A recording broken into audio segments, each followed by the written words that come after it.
Welcome to our visitors and guests today.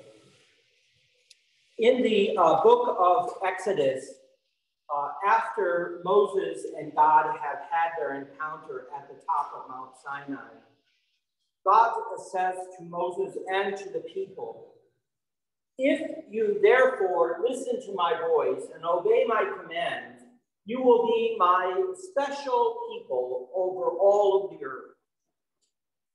In the English, it sounds like God is saying, if you listen and then follow the rules and the letter of the law, you'll be loved by me. Well, that's not it at all as to what the Hebrew text is saying. In fact, the Hebrew text suggests this. If you listen to my voice, I mean really listen to my voice, then you will be my special people. So that in Hebrew, the word listen and obey are the same root word. So it doesn't mean listen, following rules and regulations, keeping the letter of the law, but rather that you become engaged in listening to the voice that is speaking to you, or listen to what is being said. And Steve is on Zoom, so I should have told him I was going to mention him in the sermon today. So bear with me. Keep him on mute, please, so he doesn't reply to anything I say. This is true in most relationships, right? There's a point at which when someone is talking, you think you're listening to them, but really you're not, especially if you're watching TV while they're trying to talk to you or doing something else that you're trying to do. And so in our relationship, Steve will often say, "Did you hear what I just said?" And of course, the response is, "Well, of course." And he then replies, "Well, what did I say?" And of course, I have to say, "I don't know," because I wasn't listening. And so sometimes in relationships, you have to say to the other person, "Well, you look at me when I'm talking to you." Because if you're not looking at the person who is talking to you, then the odds are that you're not paying attention and listening. He will also say sometimes, "Didn't you recognize my voice?" Meaning, didn't you recognize that I was the one who was talking to you? So back in the Exodus text, it suggests that what Moses and the people of Israel have to do is to listen to God's voice, listen to God, listen to whatever God is saying. But typical to the people, as the history unfolds, it's obvious that they don't. And so what you have to think is, if the word is repeated, if you listen, I mean really listen, that the act of listening has to do with turning one's body, it's a body position, turning one's body towards the voice, because, well, I have lost some hearing in the right ear, and that's actually usually the ear that's towards Steve, so that's why I can say that I don't hear it. I can't hear you here. But you have to turn towards, so that it involves a change in position, and turning towards so that your whole body, so that it's not just your ear, but your whole body is bending into the voice or the words that are being spoken. Now look at the position that Mary takes in this story today. It's a position, well, let me add this context to it. In many civilizations, many cultures, it is really only the voice of the man that matters.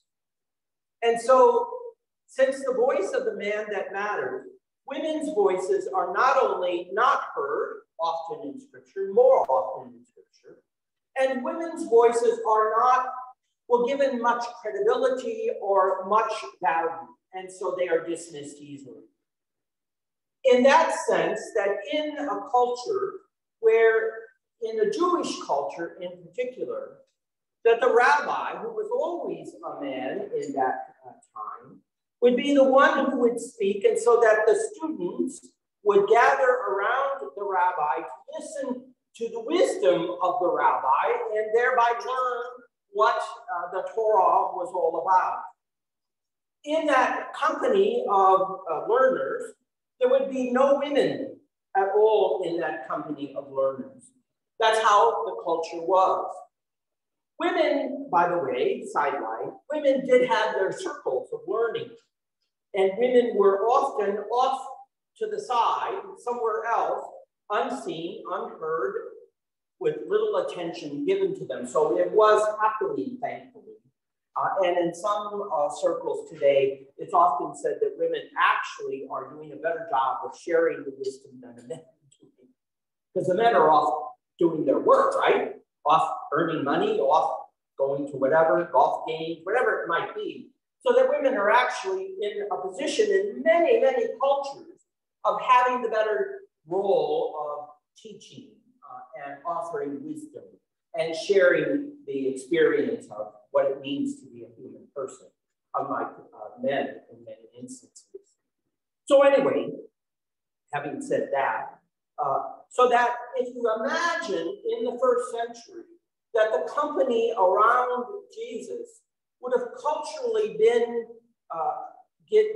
organized or structured with men only.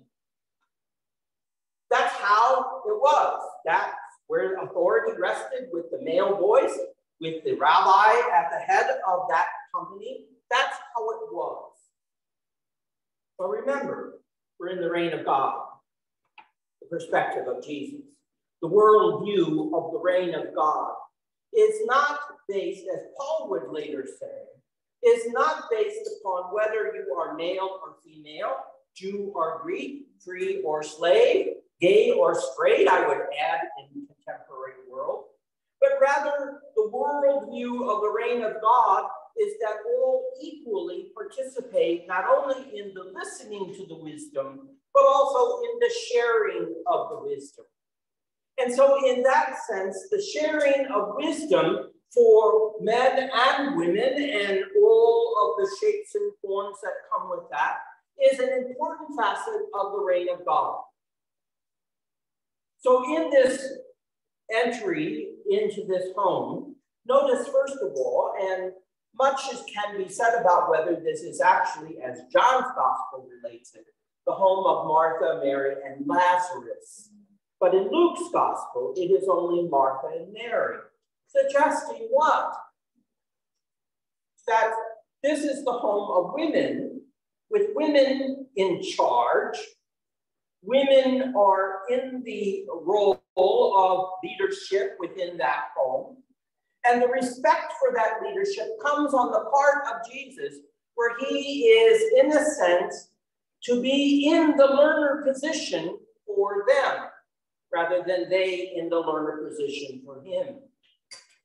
But he sits himself there while they are involved in the work of hospitality. And that is how it works. That in the ancient world, whether it's a home led by women or led by men, the offering of hospitality is absolutely critical and important. People would be greeted at the door with a wash basin where they could wash their hands, a foot basin where they would wash their feet. They would be greeted and welcomed by the whole family that is gathered there. And they would then, as was the custom, and I remember growing up, it just bothered me to no end that when we would go visiting friends of the family, that it was always like, here, have something to eat. And I would always say as a little kid, do we have to always eat when we go to somebody's house? And that was the custom in the ancient world and in many cultures, even today, thankfully, there are some, that you always, as a part of hospitality, offer something to eat to anyone who would come to your door. And so as a part of hospitality, Martha and Mary are engaged in providing their guest, Jesus, with a meal of some sort or some kind, which is not described, at least in Luke's gospel. But we could imagine it would be what, not just little hors d'oeuvres, would not be just little appetizers, but rather it would be a full meal. Why? Because the expectation was that your guest had been traveling a distance to get to your home, probably, was out in, can you imagine, out in a hot climate like it is here, which Palestine and even Galilee would have been, that it would have been a time to sit down in the coolness of the home, to refresh yourself, not only through the washing of hands and the washing of feet, but also to refresh yourself with a cool drink, with something to eat, with a lavish meal, perhaps. Maybe Martha and Mary had been expecting Jesus. Woe is the family that a guest shows up and you're not prepared, even with something to offer. But in any event, Martha and Mary are engaged in the work of hospitality. In that work of hospitality, it was important that all the details of the meal would be just right, because what would you want your guests to go away with if you didn't set a proper table, if you didn't offer them what they needed to refresh themselves? They would go away going, you know, in the marketplace around the city fountain, and in the, you know what? Those two women over there didn't even give me the time of day. So not only is that a knock against their hospitality, but also it's another black mark against them as women, that they couldn't provide for their guests. As the story goes, and here's where we might have some trouble reading this text. Here perhaps, as Pat suggested, one of those sacred imagination moments, all right?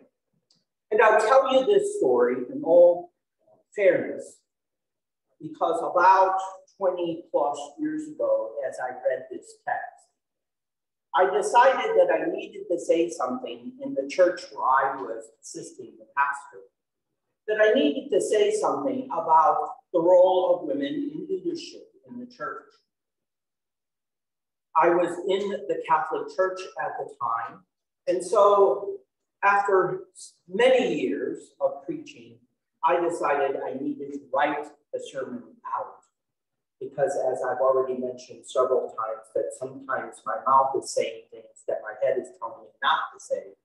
And so I wanted to make sure that what I said in the sermon would not be misunderstood or misinterpreted, that I would be clear, and that I wouldn't run off at the mouth, whatever ideas came, and so that it would be written in the text. Well, needless to say, I spoke to the fact that at least at that time in the Roman Church, over 85% of church workers in the church were women, and yet none were in leadership positions or held any position of authority in the church.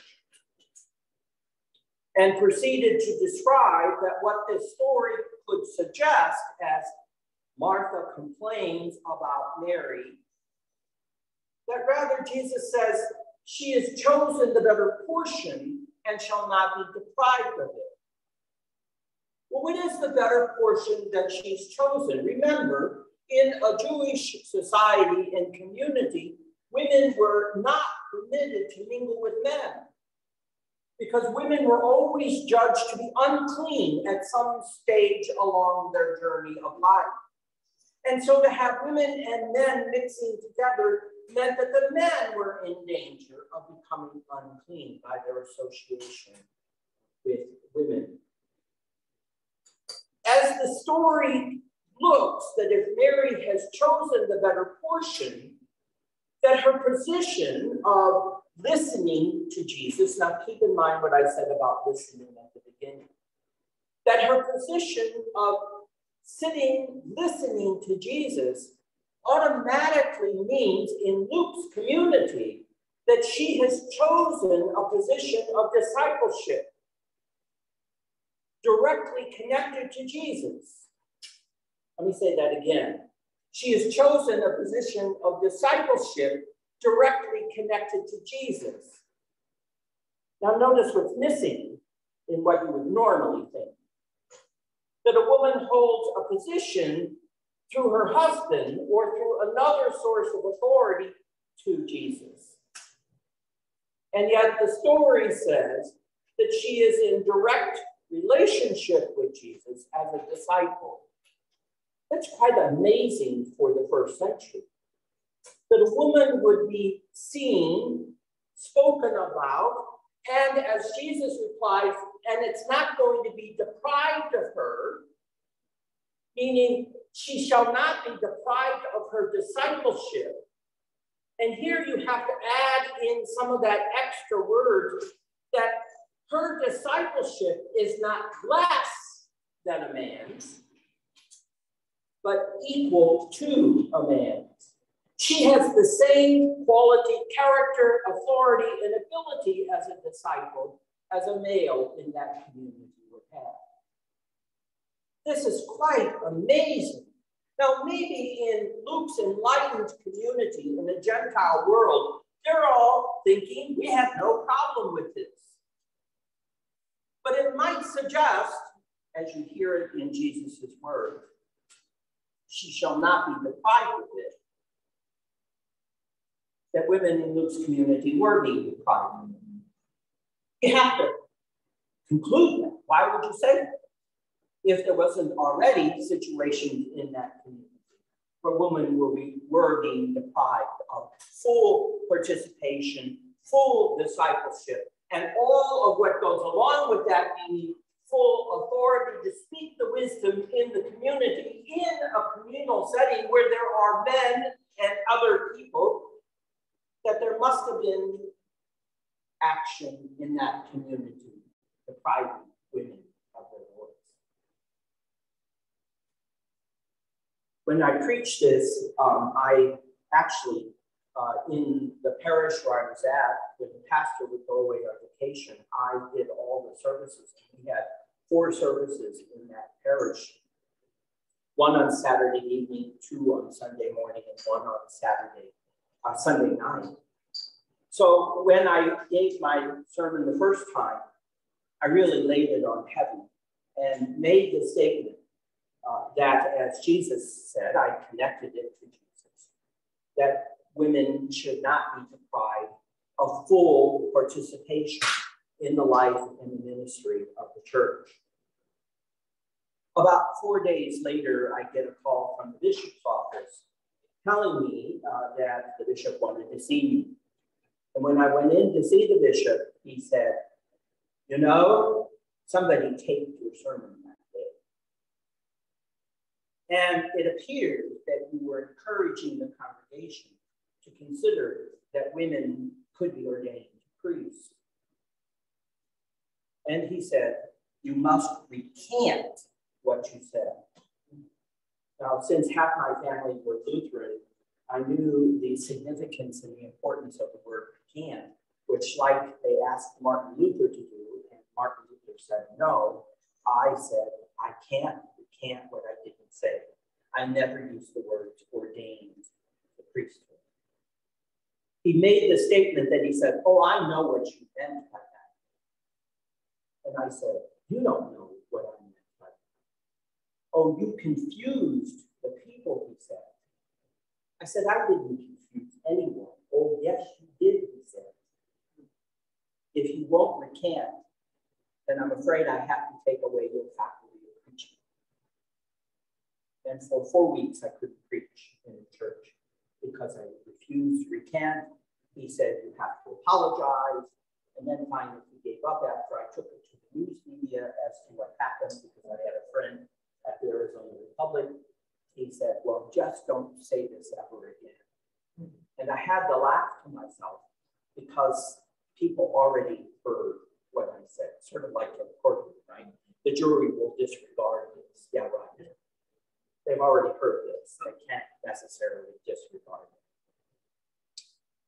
it. In telling me that part of the story, what we have to suggest that an important part of radical hospitality understood within the reign of God is not just preparing a meal and offering a meal, but rather, one, having the ability to listen together as a community, not only to the voice of God, but listen together to the voices of those who often have been silenced and dismissed within the community, whoever that might be. Whether it's women, whether it's gay people, trans people, whether it's people of color, whether it's people who may not have the proper citizenship document, that radical hospitality in the reign of God means that we take the position of listening to those who are speaking because they have wisdom to offer us. And if we silence them, exclude them, marginate their voices, then we lose the opportunity to hear the full story given in the community. The full story is given to everyone, even children. The full story is given to us to provide the opportunity for the world to know what this vision of the reign of God looks like. And if it's only spoken by one voice, male, with authority, then you see what we do is not hear the full voice of God as spoken in and through every member of the community. I think back to Steve saying, you are not listening to me, because this past week we tried to hang outdoor patio lights. I was telling Bill this, outdoor patio lights, and we were doing it at 11 o'clock in the morning when it's already 100,000 degrees outside of Arizona. And my OCD kicked in that I had a ruler out to measure the distances between each light. And he was trying to tell me how to hang them, and I was not paying attention to him. And because I knew how to hang them, and he said, "You're not listening to me." And finally, later, I had to say to him, "I am listening to you. Now, I don't know if you'll agree with this or not. I am listening to you, but I'm just choosing not to do what you think I should do." Many years ago at the same parish, a woman came up to me and said, "Father, you're not listening to me." And I said, "I am listening to you." "No, you're not." And I said, "I am. I'm just choosing not to do what you think I should do." And there's the challenge at times, right? That we're going to listen to the wisdom of the whole community. Give honor, respect, equal time, equal voice to women, to other people who have been marginated and excluded. So we're going to have to work out what this radical hospitality means when it comes to hearing things, one, that we don't like to hear, two, that we don't think is as good as our ideas are, or three, that we hear things that make us uncomfortable, unsure, and threaten our own authority and dignity. How we do that is a part of radical hospitality.